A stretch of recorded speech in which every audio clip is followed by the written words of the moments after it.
Well, hey, first off, thanks for carving out the time. I know how busy both of you are, especially in this season of transition and all those things. So really appreciate the time to be able to sit down, chat with both of you, hear a little bit about, sort of catch up from the last time we spoke, which was now's been 6 months or so. It was a little bit before Soft Week. Been that long? Yeah. Felt like we were just here yesterday. It does. Seems that way to me, too.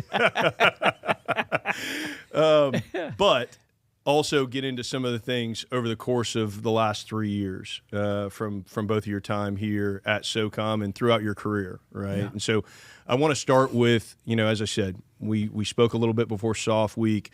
We were talking in the last episode that started this season on kind of the pivot towards deterrence and lethality and all of those things. Catch us up as the listener. What's been going on in the last 6 months? How has that shift continued to mold, and where do you kind of see the force as it currently sits? Yeah, I'll take a couple and then CSM bang in here. So I first of all, I'd say Soft Week, best ever in the sense of I think it was 23,000 folks. Yeah, it was amazing. We did our first ever global special operations command team conference. I think we had 300 teammates in one big old ballroom downtown. I think that was the first of its kind, too. I do, too. I don't think there's been a global SOF conference. I agree. With all the SOF command teams from, I don't know, how many, 70? It's like 70, 80 nations 80 in there. Partner nations? Yeah. Holy cow. Yeah. They were probably as surprised as we were that we were all in that room. And we had simultaneous translation. Yes, we did, using modern technology. Most of us had some little app. Nice. Yeah, it was great. I think the thing that came away, and I'll pitch it over to Shane. First, we got everybody together. Yeah. Second, I think we had topics that were appropriate for everybody, or we didn't, ask a government or a soft team by any stretch to kind of get out over their own government skis. Sure. So I think we tried to make the topics respectful to everybody in that room, especially for the first. It's one of those, if you give somebody, can't say any products or companies on this thing, but if you give somebody a can of fill in the blank, they can't get it open, well, they're probably not going to drink that thing anymore. They're going to go to the competitor.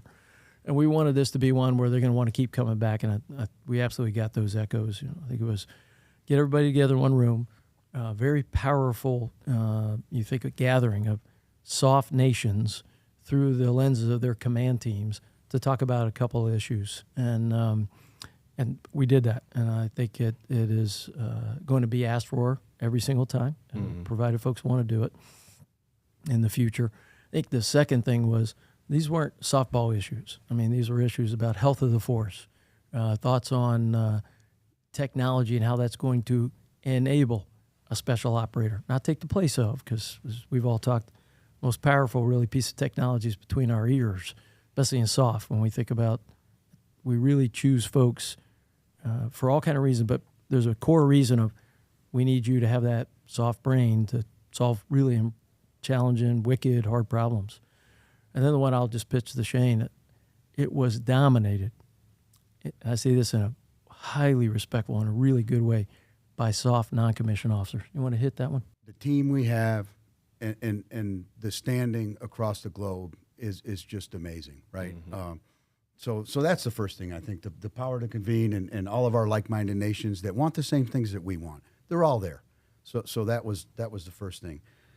I would say the second thing, the boss brought it up to me, I was super proud of the NCO involvement. I mean, we all know that NCOs and SOF are empowered, and NCOs and SOF are really our secret sauce. It's our NCOs, but really it takes our officers to empower our NCOs, right? So if the officers don't empower us, then the secret sauce doesn't exist. So it's a mutually beneficial thing, right? They empower us, and then we deliver for them. And I think that our partner nations showed that in that they're doing the same thing we're doing, especially SOF, right? It's all SOF nations. And, boss kicked it off, and then, of course, he threw the mic to me, and, of course, my heart rate went way up. And he said, "Is this SOFcast?" I said, no, this is a global soft command team conference. Way easier, right? I don't know. My heart rate went way up, but he just sets a standard, right? Yeah. The boss sets a standard. He's done that for his 3 years here in empowering non-commissioned officers. He's done it from the top. It takes the officers to do it, and he's done it every single time, every single day.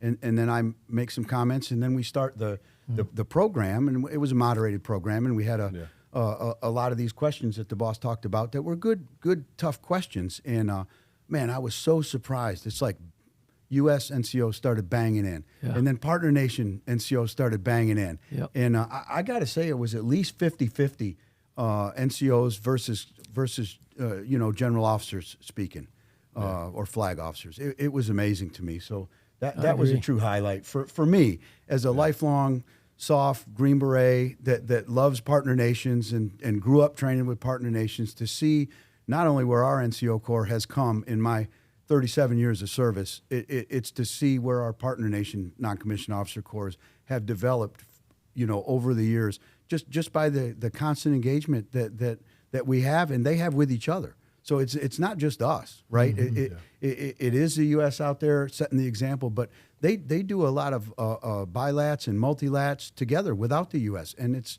still, the NCO Corps is banging in all the time. So I was really proud of it. Yeah, I double, triple, quadrupled down on that. It was amazing. And I think it was noticed throughout that room by everybody, even the folks that were putting it together, moderating it, and standing on the wall, so to speak, who made it happen. And that set the tone. That was the very first thing we did as a group to set off SOF Week 2025. And it just took off from there. As I mentioned, 23,000 folks. I think it was 900 industry partners. You couldn't find a can of Zen, Monster, whatever all those other drinks are, Celsius for sure, by the end of the conference. But it's because everybody was getting after it, whether it be in the national security panel discussions, where we're blessed to have the chairman and the SecDef come down, reiterate the value of SOF, and really go hard in the paint, to all the various panel discussions that went everything from ops, and what's the future of SOF, and what do we need to look like for an ever-changing environment, all the way to technology. What type of technology, and how does SOF need to be a pathfinder, trailblazer in that for the entire Joint Force? It was really where we wanted to be, and I think continue to drive up in many spaces, industry, national security, internationally, the value of SOF. Not just U.S., but the global SOF network, as we talk about it. And many of the SOF teammates from the international arena said how helpful it is, because many of their CHODs came. So we also had a number of chiefs of defense, ministers of defense. Many of them were former SOF operators in their nations, and all of them going back to report, so to speak, to their national security elements about what SOF can do, how it can lead for their nations, and frankly, how it can provide incredibly outsized returns on very little investment. Yeah, that's another great piece too that you bring up, boss. It's we have our SOF components there, Army, Navy, Air Force, Marines, and then we have our theater, Special Operations Commands there, and every single one of them, to a person, is so thrilled with how many nations come every year, and they'd have to spend probably 6 to 8 months and about 1 million frequent flyer miles to get around and get the ground hoed that they get done while they're here in this, with the bilateral meetings, the trilateral meetings, and everything going on. It's just a bevy of SOF activity. So I guess if you're listening to this and you ain't never been to SOF Week, you better get your butt there. Absolutely. And I think after that, we had a chance to start to go back into theaters. So we got a chance to go out and see the Indo-PACOM team, where there was a bit of a SOF gathering, and a little bit miniature to that, and get a chance to see what's going on through the eyes of the regional SOF.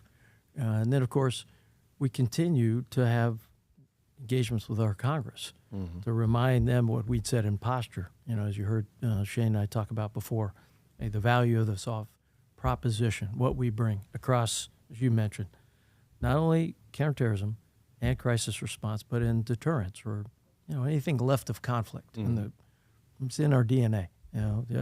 Many folks only have seen the 24, unfortunately, since 9/11, 24 years of what we've done in the CT space, but we all know that we're so much more than that. I think the discussions we had about the SOF Renaissance document continued, meaning that Renaissance, I didn't know what this word meant until shorter man told me, Renaissance means enlightenment. And you obviously are not enlightened, but was really a shout out to not the SOF community. We've always understood the full array of what we bring, but really to the national team, to our Congress, and maybe even to the ever-changing world, that we're purpose-built for the world we see right now.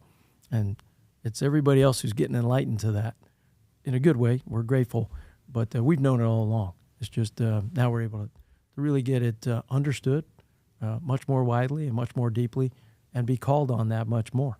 And and certainly we relish that. It's high-end compliment to SOF when we get these national-level missions, hardest missions, wicked missions, wicked places against wicked problems, and frankly, wicked timelines. Usually they want it now. And to get it now, we usually have had to plan it 2 years ago, which we do. So I think that's what we've really been getting after this summer. And then reporting back to the force. And we had a great all-hands a couple weeks ago where we had the chance to lay out the things that we've been working to move the needle on, and some of them in the end zone. Other things, you're 75% of the way there, but you need more time. And some stuff, it's kind of infinite. You're going to have to work on it as the life of an organization. As new folks come in at all kind of positions, you got to educate them, take them on the journey, and like most people want, show them the outcomes. And when we do that with either our SOF NCOs or our storyboards, whatever it is, you can't help come away going, man, I'm going to put my money down on special operations forces, whatever type they may be. I think, boss, the SOF Renaissance document you talked about, it come at a good time, because I think that, if you look at the world today, it's not one thing. It's not just CT. CT is still here, hasn't gone away. I think it's as long as the ideology is running around out there, it's gonna be there, and that's something that's right in SOF's wheelhouse. And I think over the last 24 years, people understand that. But I also know that the amount of crisis out there, our crisis response is up drastically over the last few years, and I don't see the world settling down where our crisis response force can just take a vacation and chill. I think that's going to continue. But then when you look at the fusion of the foes out there, they're all working together, and when you take those problems and you put all those together, it's a recipe for SOF, and I think that's a lot of what we tried to portray in that document, that it's a different time. There's not one wicked problem anymore. There's multiple sets of wicked problems, and so SOF just can't be a one-trick pony. We got to get out there and get after all the wicked problems that the nation faces, because that's what we do. We solve our nation's wicked problems. That's SOF. Right. No, it's incredible. I want to talk kind of leading off of that a little bit towards messaging, right? You both are doing, and what you spoke about throughout that, messaging to partners, messaging to our policymakers, messaging to our own force, but also messaging to the enemy in some ways, right? And so there's always this balance in SOF as the quiet professionals, right? Of how much do we talk about certain things, how much do we not talk about different things?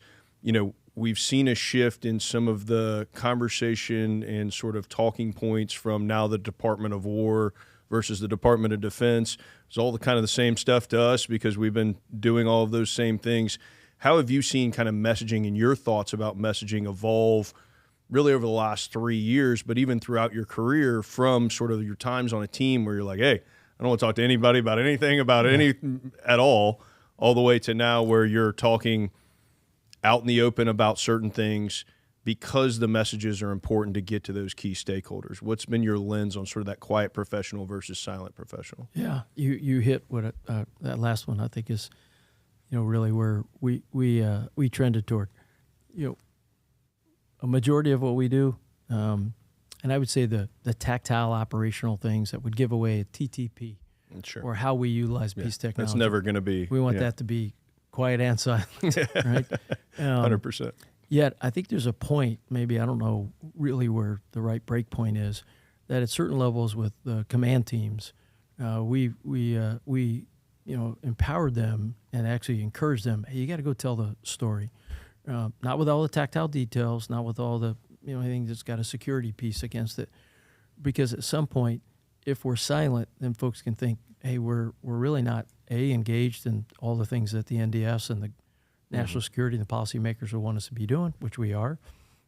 B, maybe even the American public starts to wonder, at the backdrop of the significant budget, and we're blessed that the American people provide the department a budget that they do.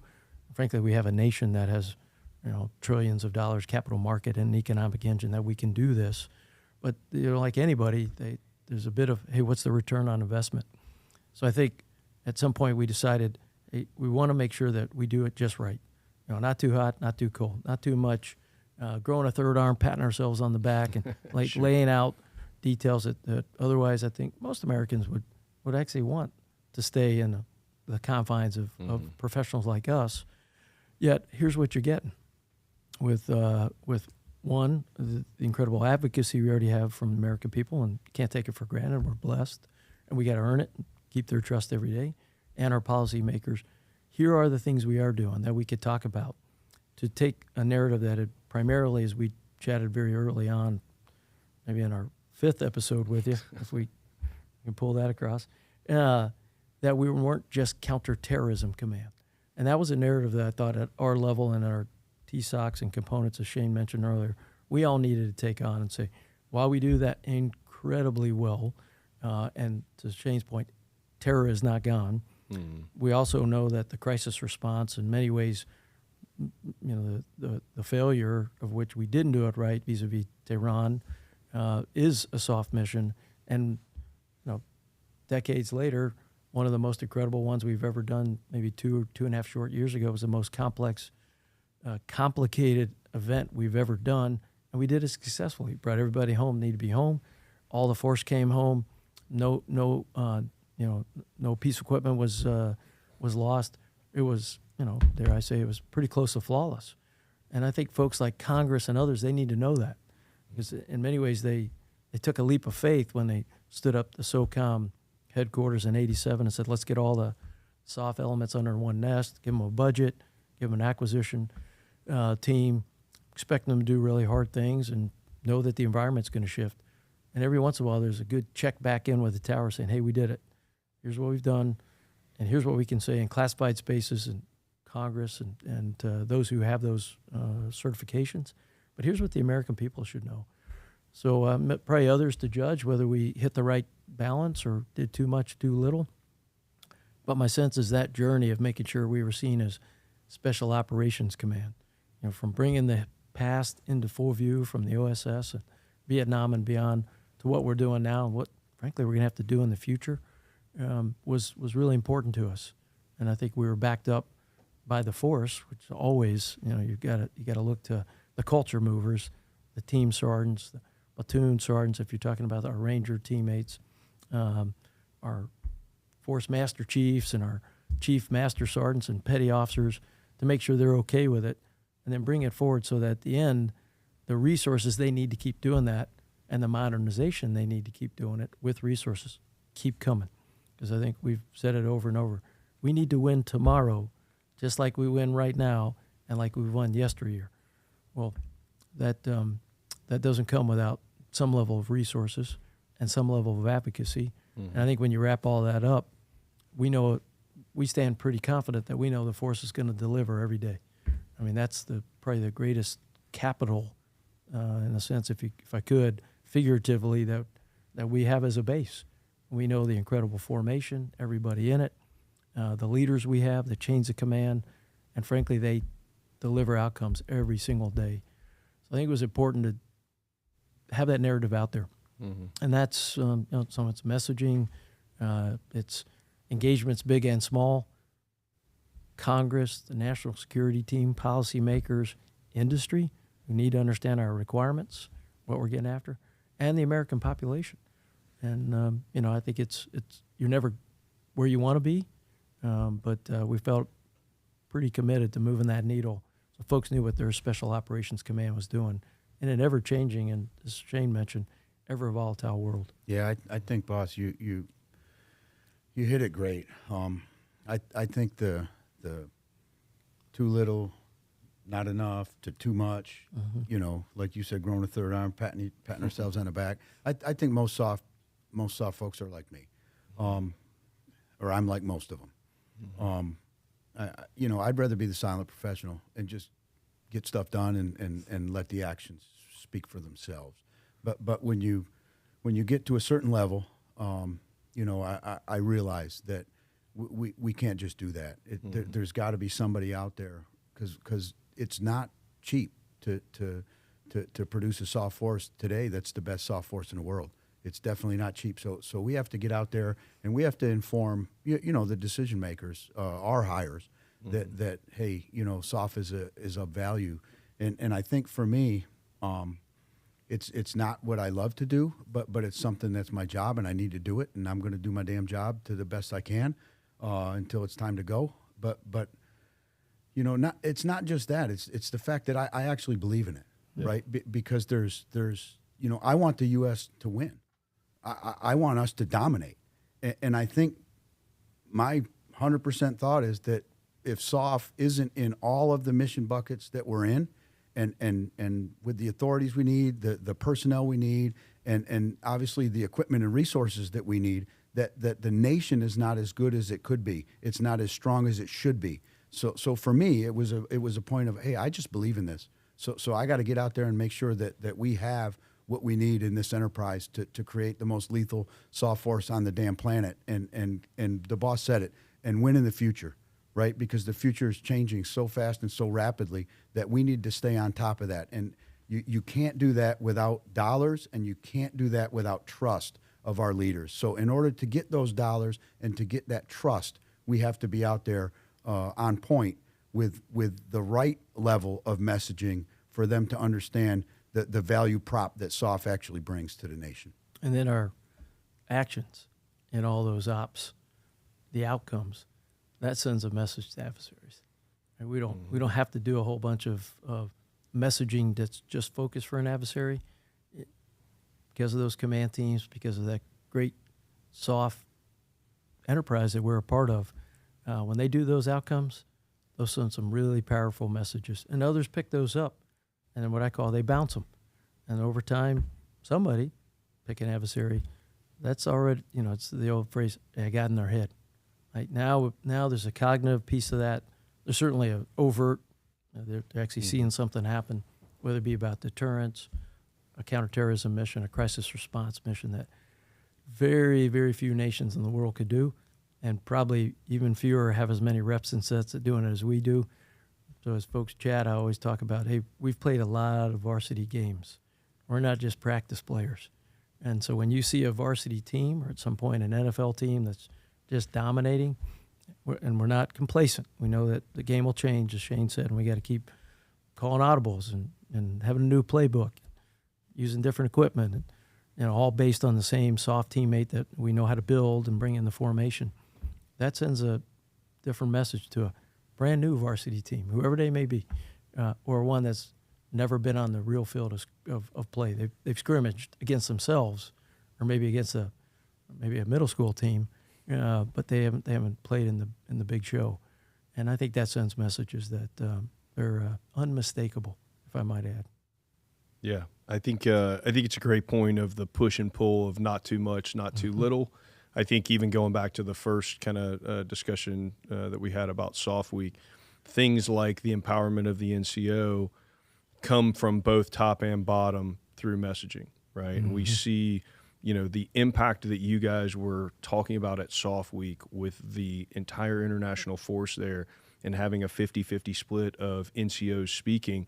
That's an evolution that we've seen in the last 20 years, right? And a lot of our different partners, 20 years ago, that wasn't the case. But from both working together at the team level and also the messaging throughout, and it doesn't hurt that a lot of those folks matriculated up over the last 20 years from having been in the dirt with a lot of our teams. But I think those are things that we do want, especially partners, to have a little bit of a window into, hey, both our technology tools and what makes us great there, but what makes us great in the people side and all those things. And I think to your point, sir, you know, messaging to adversaries is both, you know, overt and getting in their head a little bit as they see some of those things and it's passed on. You mentioned something in your last answer there, sir, that I want to pull the thread on, and it was, hey, having the right people that we know how to assess, select, bring into the force. We talk about this, and I've heard you say world-class onboarding, right? Can you talk to me a little bit about how you see our current assessment, selection, training, talent management, all those things, so that we can get the right people, maintain the right people, and have them be the secret sauce of SOF? Yeah.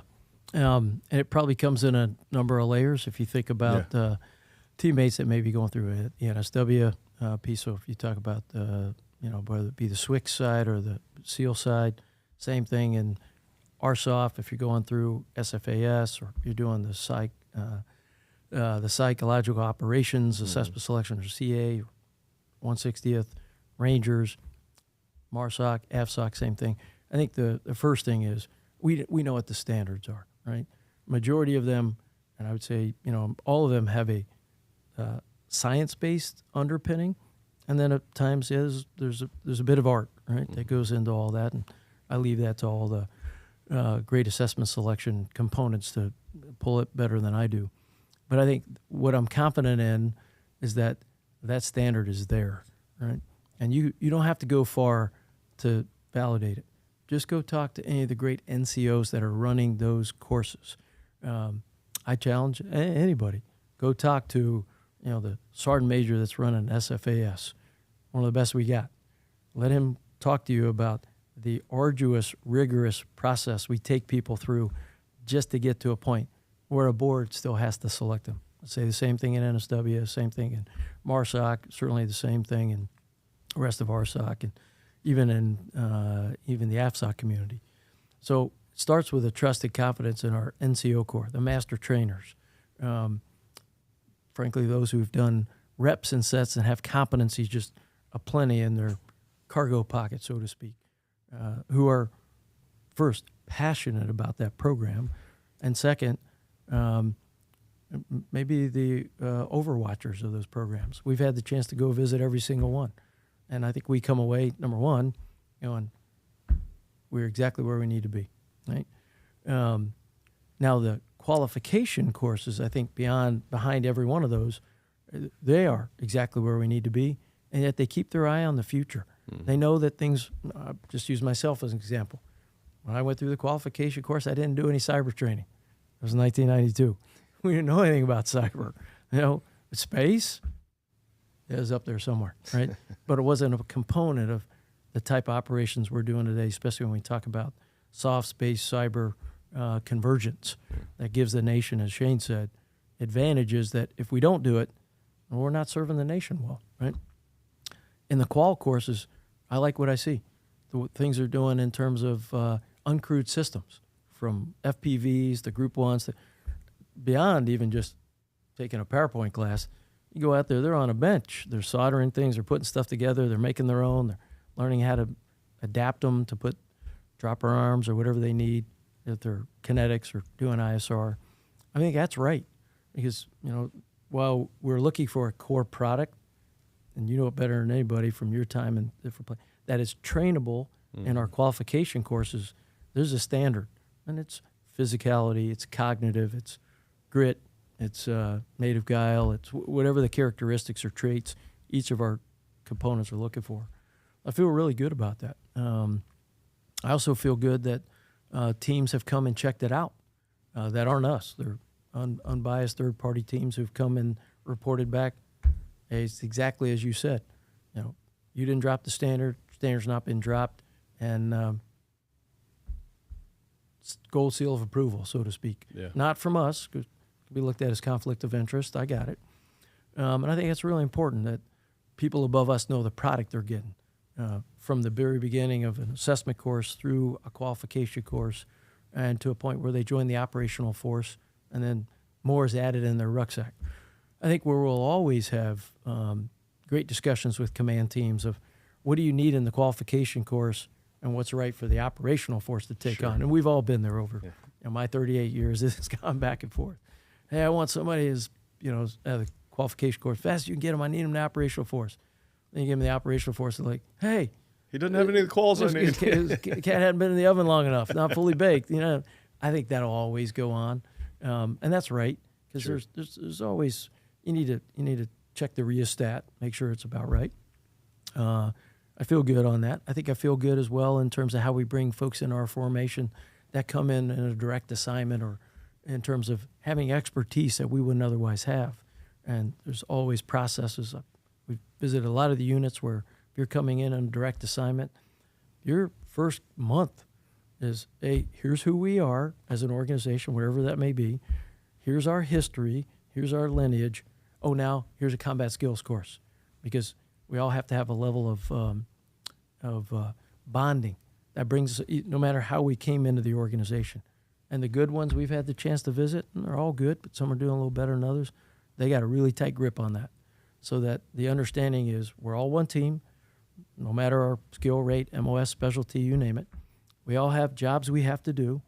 Go back to the Belichick, just do your job. Mm-hmm. Well, if we don't give them instructions on that, then it's on us. And then there's a commonality about what we all do as SOF that is it's really important. I mean, folks bond over these things, as we all know. I always used to say, nobody tells stories about sitting in the team room. They tell stories about either ops, training events that go horribly awry and somebody's there to be made fun of, AARs afterwards where we're just brutal, no matter who you are, no matter who your rank is, and you come out, you've bonded because of that. And it's a virtuous cycle. It happens over and over and over. So, I feel really good about where we are. I think, as I should say, and Shane can double down here, we can't ever be complacent. We always got to be watching over these. And when we think about the assessment processes, I think one thing I would always, I've said it to myself, I've been in charge of those processes. I've been a subject of those processes. We always need to make sure we're not moving into what I call excellence creep, meaning that the standards got to be higher for somebody because I've already got mine, right?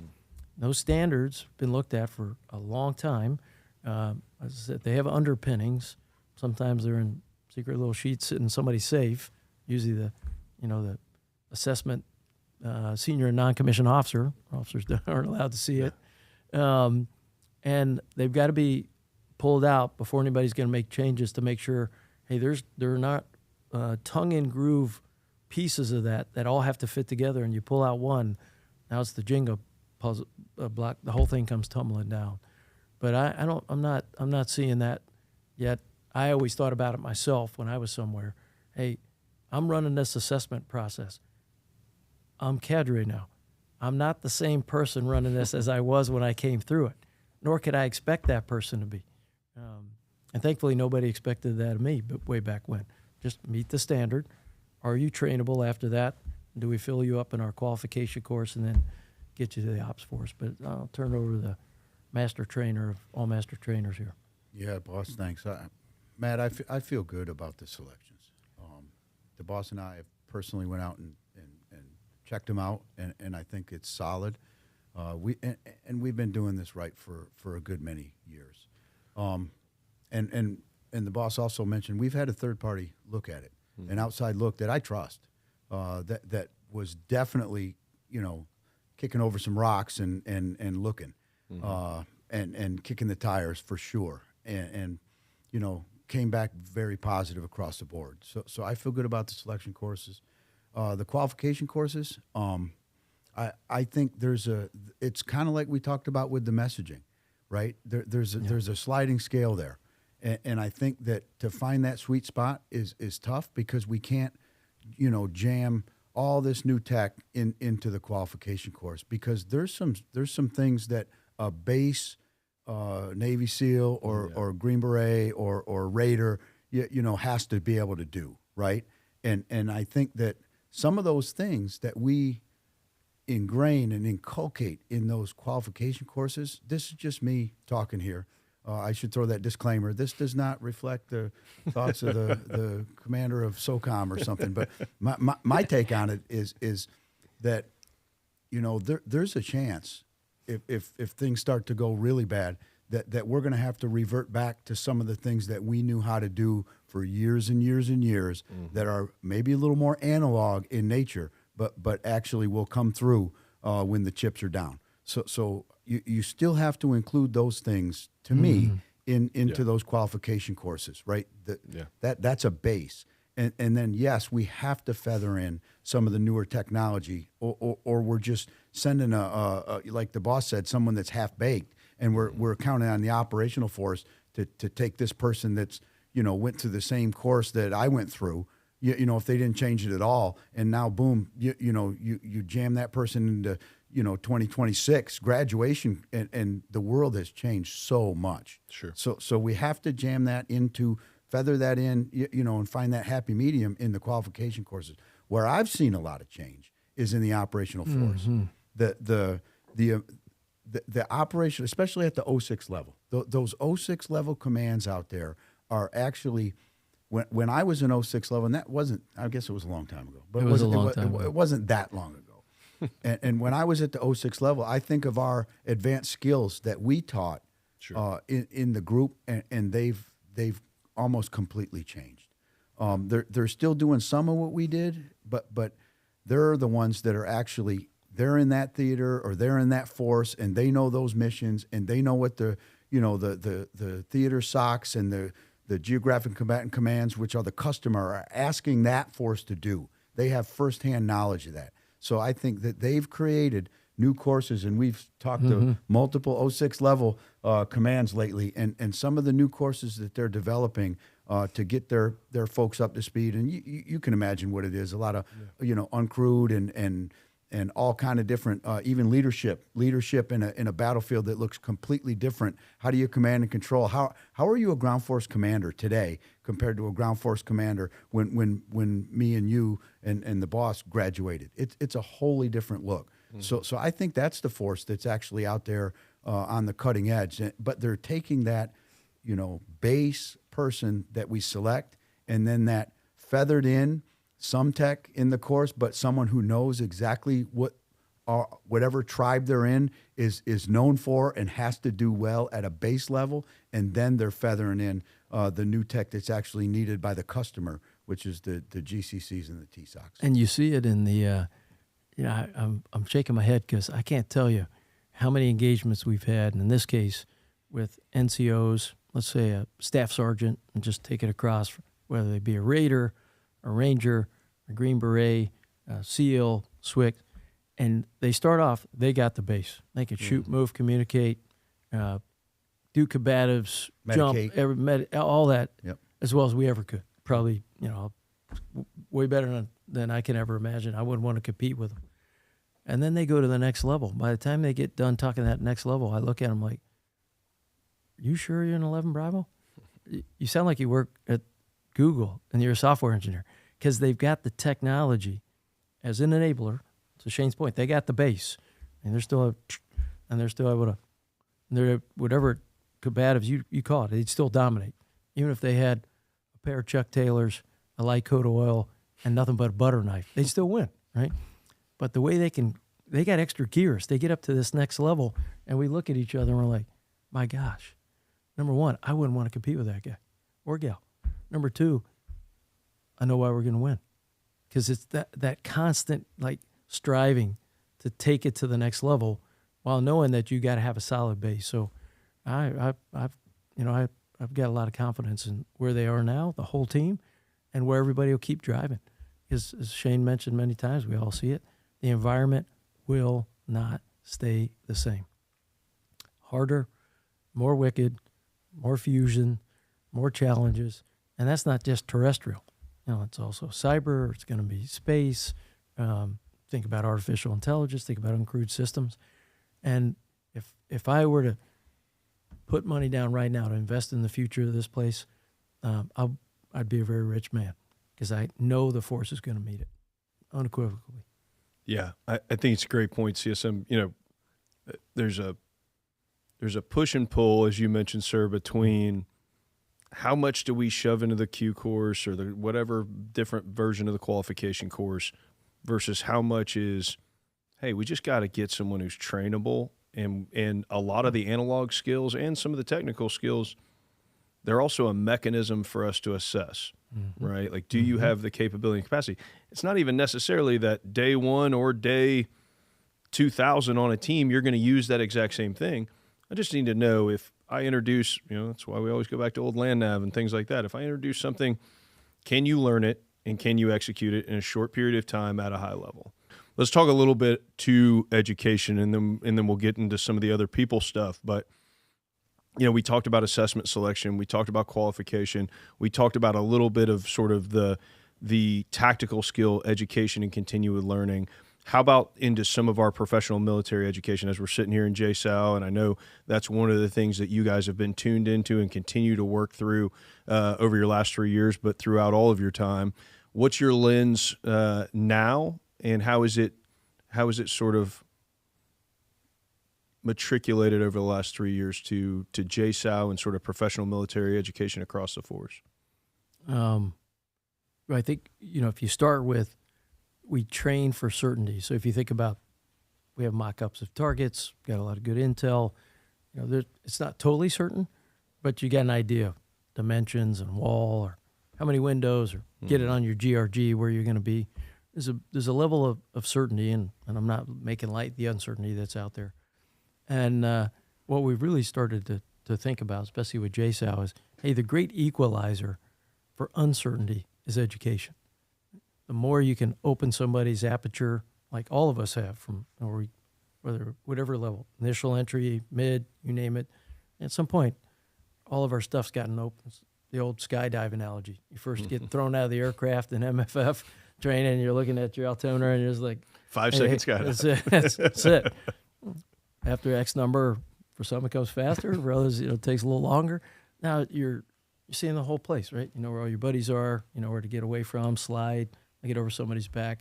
You don't know that on your unless you've done it, in a previous life. I think that's, the way we think about it for, at least in JSOW, Joint Soft Peculiar Education. How are we helping the force through the lens of the Enlisted Academy and our SEP programs and where we're going, all the way up to, our summit course that, Shane and the whole team watches over very carefully, to our, our Sergeant Major's Academy.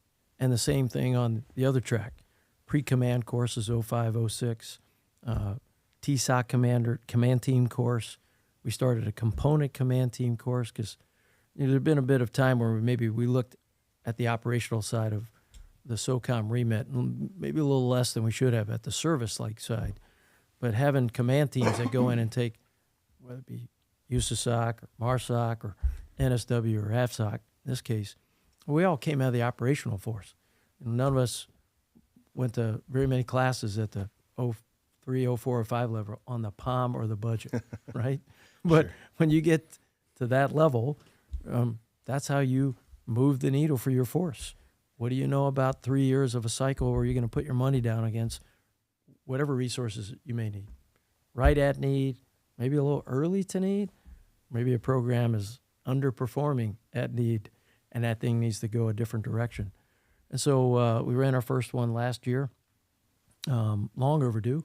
Really great echoes from our command teams from those components. And it also introduced, I think, a level of, here's what SOCOM headquarters does for you in that arena. As we get the requirements up, whatever the demands of the force may be, that they know better than we do. And to your point, even down to 05, it goes all the way up to the components on this. And then, to your point, we can either centralize when needed, and I'll say this, in an organization, I grew up in this place 38 years.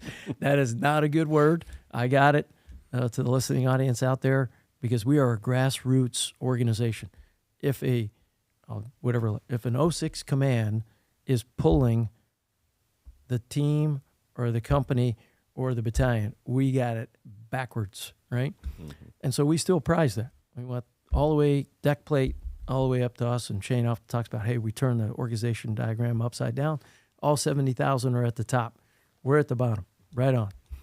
But when it comes to the bottom, in this case, and we can put lots of horsepower, money, advocacy, now we can help the entire force. So I think this type of education, that's the antidote for an uncertain future. You won't have the exact answer, but you'll have a Rolodex of experiences or education you could draw on quicker, to your point about making that decision and moving out fast, than you would if all I have is my tactical level experiences, right? We got components that do that great job in their schoolhouses. Some operational level, you've got the PME from the services that we enjoy and we leverage and we appreciate. At the ops to strategic, there's a spot for joint soft peculiar education for our leaders on both the enlisted force and on the officer warrant officer force.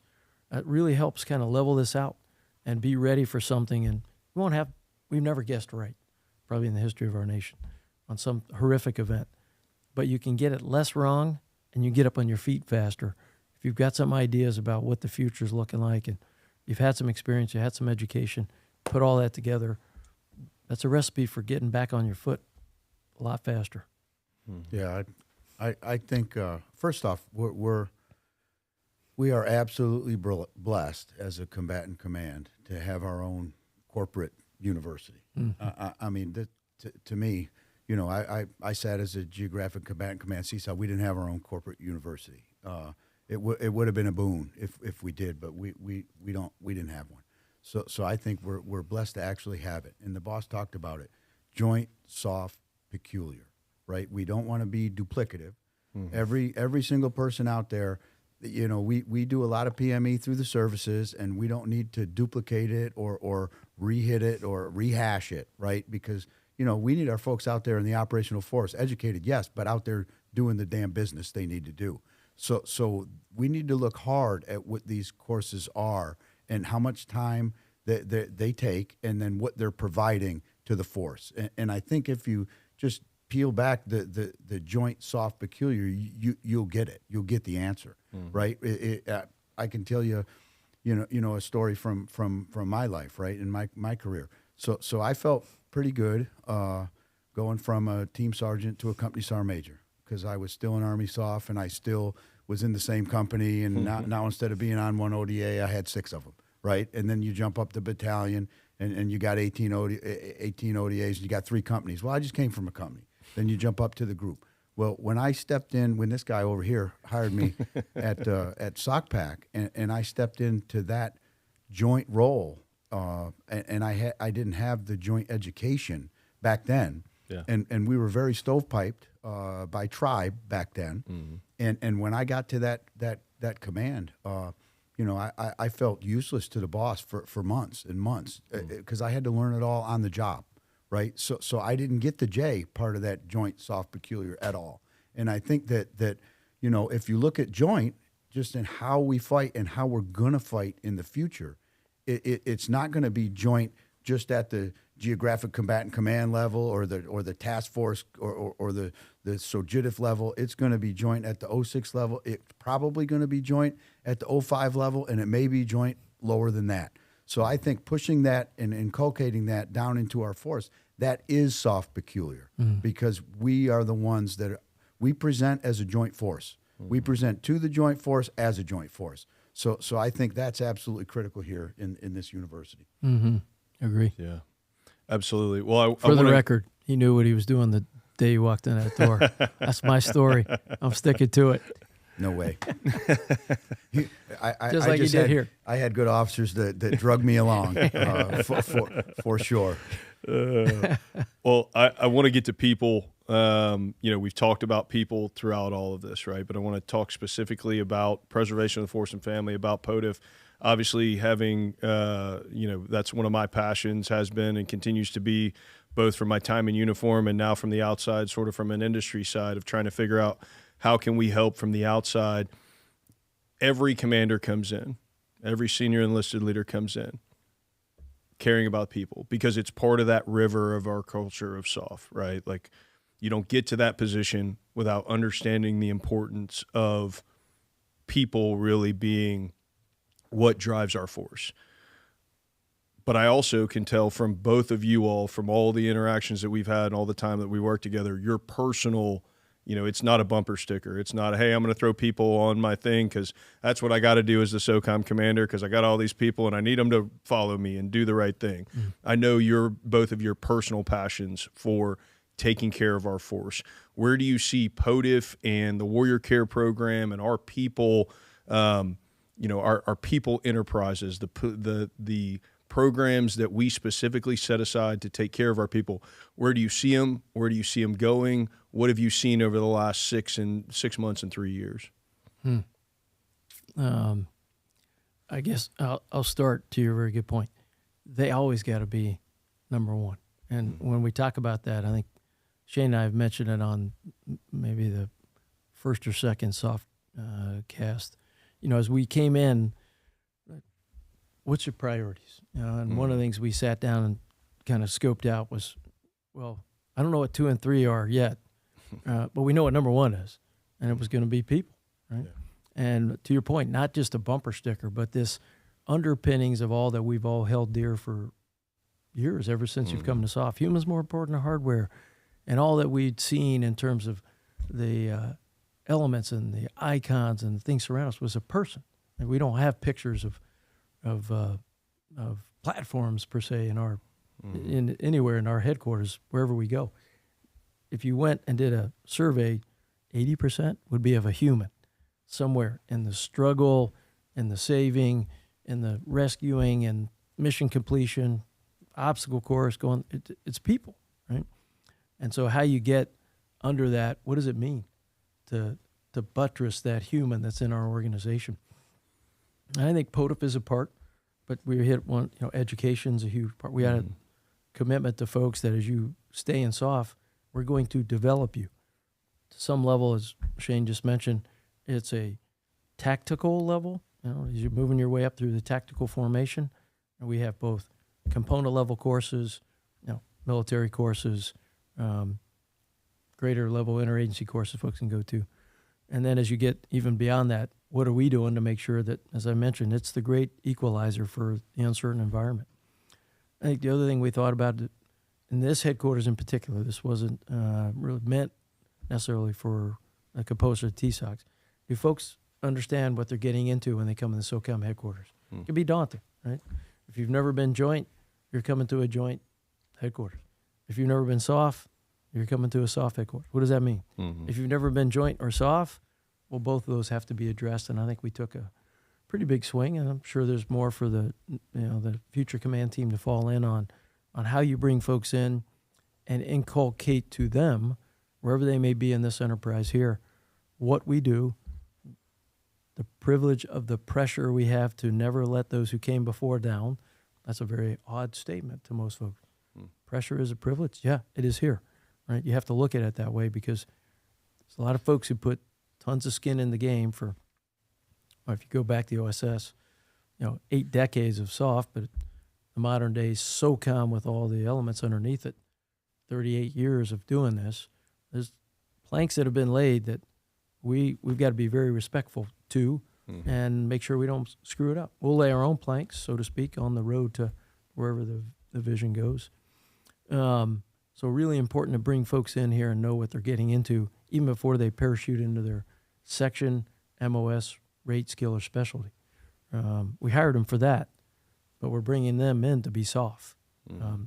1 year, 2 year, 3 years, whatever it may be. I think the next thing was absolutely the prized possession, POTIF, how we take care of a performance-based organization through those 5 pillars. I'd say in some ways we're in a recasting era of that.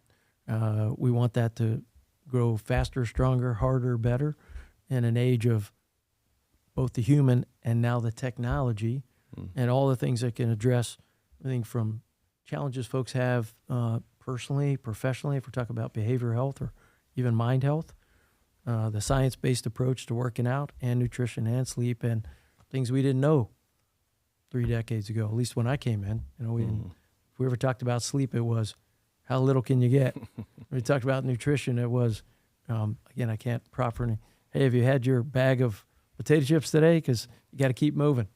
And all things we know now that we do totally different. Sure. And you watch our young team, younger, 5 generations in the workforce. When you look at, I think, generation 3, 2, and 1, so mid to new to newest, I mean, a lot of them got it. I mean, they're in a world that stuff matters. They work out differently. They nutrition themselves differently. Either two of you hear about meal prep when you first came into? No, it was called go to the vending machine, give the quarter. Here's your meal prep. Folks take it seriously because they know it makes them a more performance-based human. It's also better for them in the long term. So I think we want to make sure that thing, number one, is on the upward ascendancy even more than it already has been for the formation.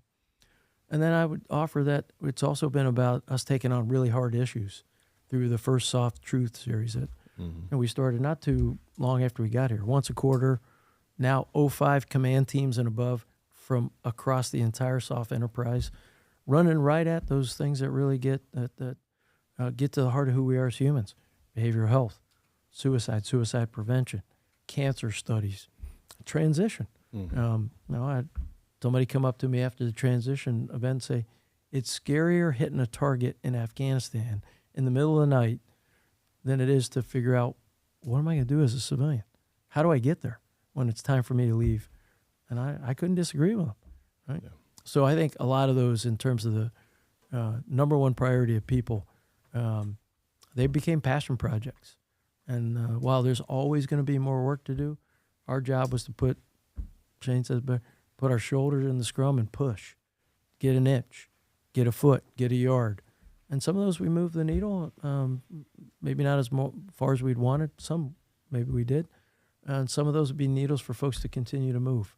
So I think work to be done across all those, because all those things are going to be here with us for as long as we're around when you think about angst of transition, not only the service member but the family.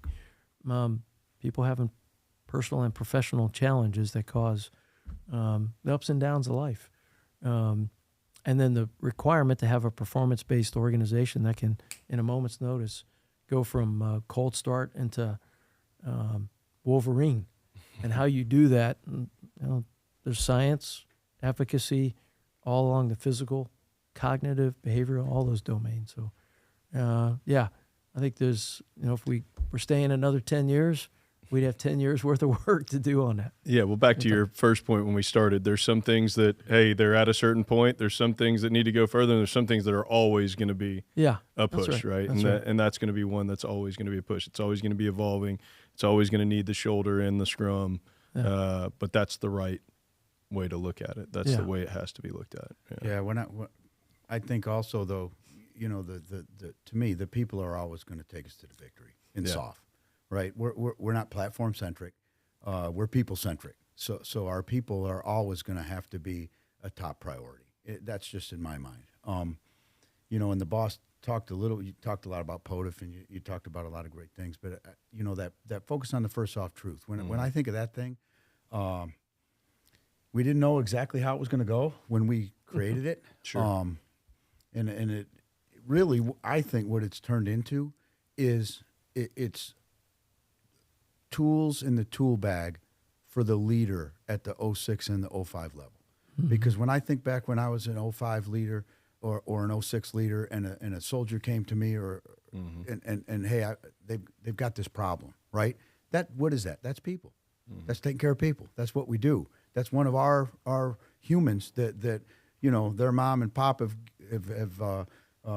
entrusted us with that, and plus we need them to do the mission. So, when I look at that, whatever that problem was, I probably had one or two options at my disposal. Right. And it's like you got to take your engine out of your Jeep and you got a crescent wrench and a screwdriver. Well, that's really not the right tools for the job. You probably need a little bit more than that.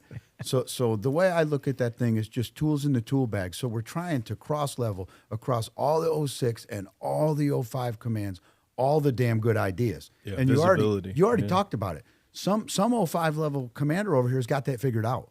Me and the boss don't have it figured out.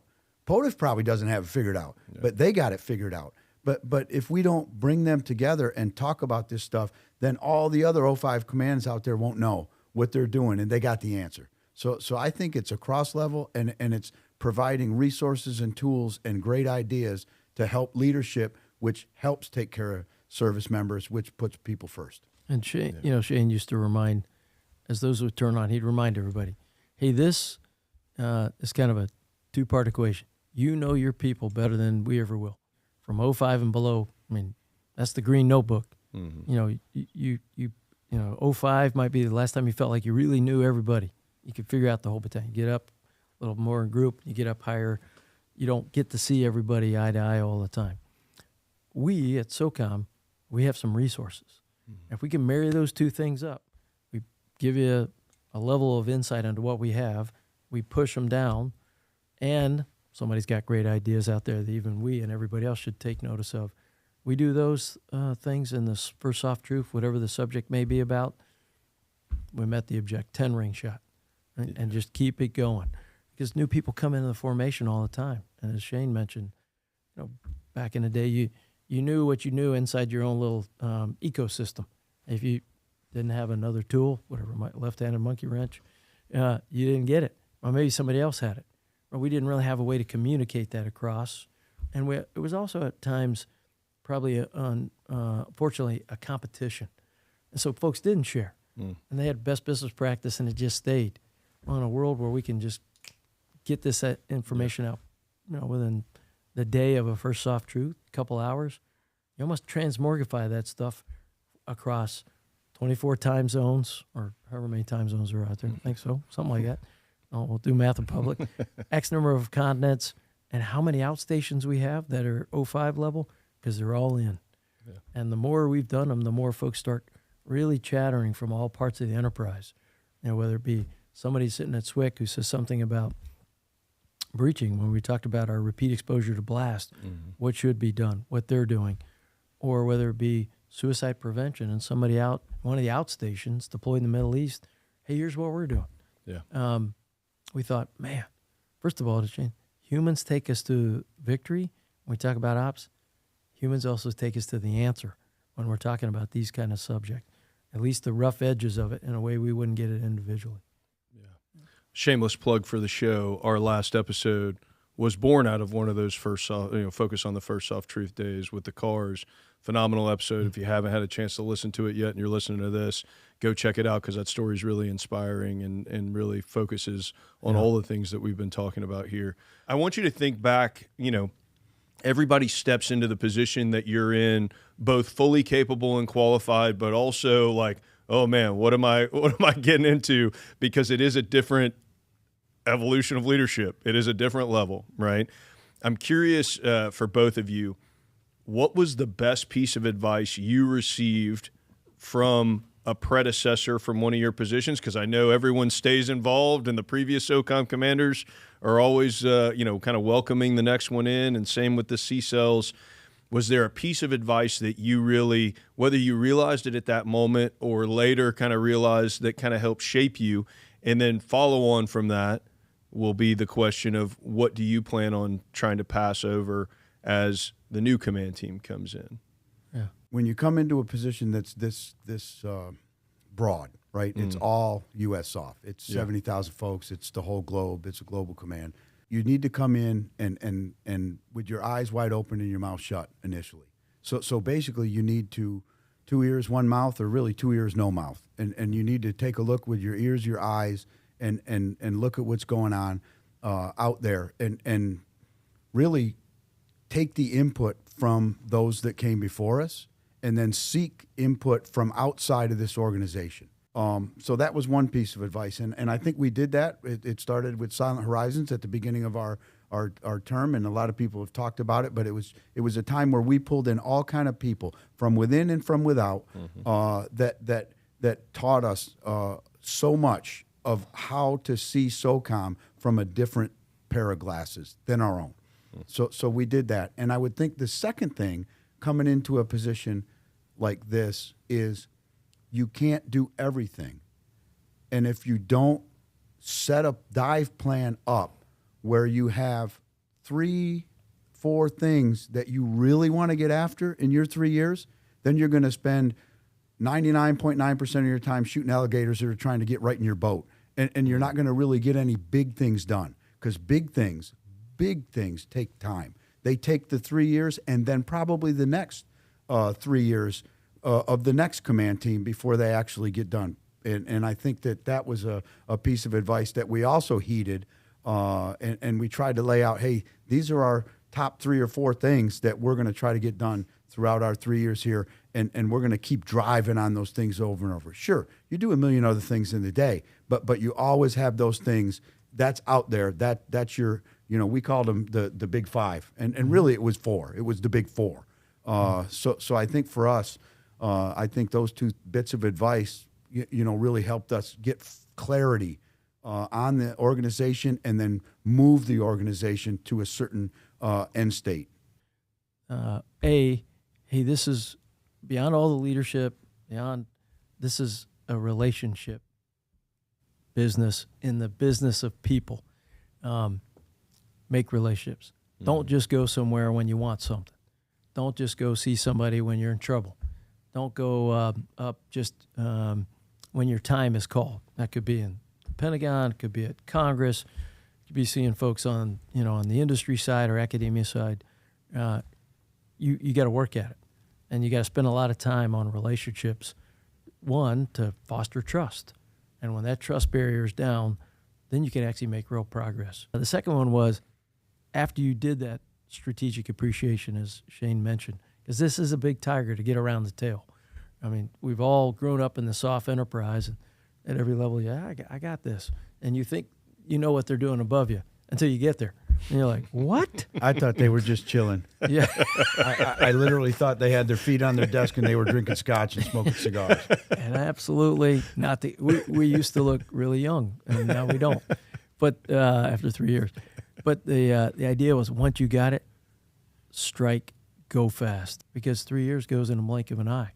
And so moving toward irreversible momentum means you got to move out quick as soon as you come on it, and then don't come in right away and turn everything upside down, assess. But once you make it, and it's like with all your military might, move out, because you're setting a table for whoever may come after you, and you don't want them to have to mess with all the stuff that you think you were trying to get after, or underbrush being cleared, or ledge proposals, or things that you really wanted done, because there'll be enough to transfer. But you ought to at least think, hey, I got enough. And I took as many of them we could in our rucksack, and we got it to whatever the finish line, the start line, the midway line of, probably not even that if you're talking about the life of an entire organization. I think those were 2 pretty important ones. Trust, relationship, go build it, and it's not a transaction with the ecosystems you really need on your side. And then strike, so that there's irreversible momentum on things that deserve it. And you're doing a plan, as you all. There's points you come up and you're like, hey, this is not worthy anymore. Over to transom.